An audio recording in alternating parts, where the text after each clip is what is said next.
Well, let's return now to another one of our main stories, the string of assaults that took place in the German city of Cologne on New Year's Eve. One of the more controversial aspects of this story is the possible involvement of refugees from Syria. Valerie Hudson from Texas A&M University joins us now to discuss this. Professor Hudson, thank you so much for your time. You've conducted a fascinating study which suggests certain demographic circumstances may lead to an increase in crimes such as rape and sexual harassment. Why do you believe that that may apply to what we have seen in Cologne? Well, I think one of the underreported stories of the massive migration into Europe is that this is primarily a male migration, a young adult male migration. I, in particular, studied the case of Sweden, for which country the statistics are very open and transparent. And what we found was about 71% of refugees going into Sweden in 2015 were male, and the vast majority of them were young adult males.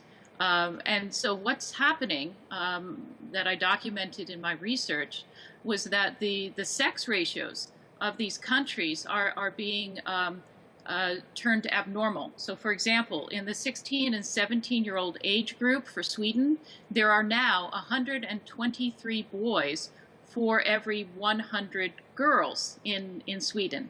Now for the past 20 years I've studied the security implications of abnormal sex ratio societies and in China and in India. And I can tell you that there's a pattern. Violent crime increases, property crime increases, crimes against women increase.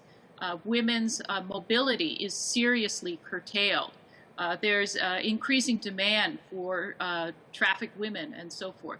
So I'm very surprised that the European governments that are noted for their feminism and their commitment to gender equality have allowed their immigration policy to permit such a profound alteration to sex ratios. The sex ratio in Sweden of 16 and 17-year-olds is now far worse than that of China, which is 117 16 and 17-year-old boys for every 100 16 and 17-year-old girls.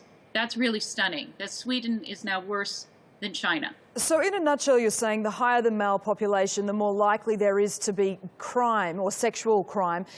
Does that mean that a normal law-abiding male who is likely to become violent if he's put into this kind of environment? No, what it means is that when you have, in this case, maybe 10% more men than there are females in society in a particular age group, especially this young adult age group, you've just deepened the marginalization. So not only may they have, marginalization due to class differences or religious differences or ethnic differences, but now they have no hope of a normal life trajectory in terms of marrying, becoming a head of household, becoming a father, and so forth. You make male collective violence so much more probable in those circumstances because those with the same grievance will feel the same way. Valerie Hudson, thank you so much for joining us.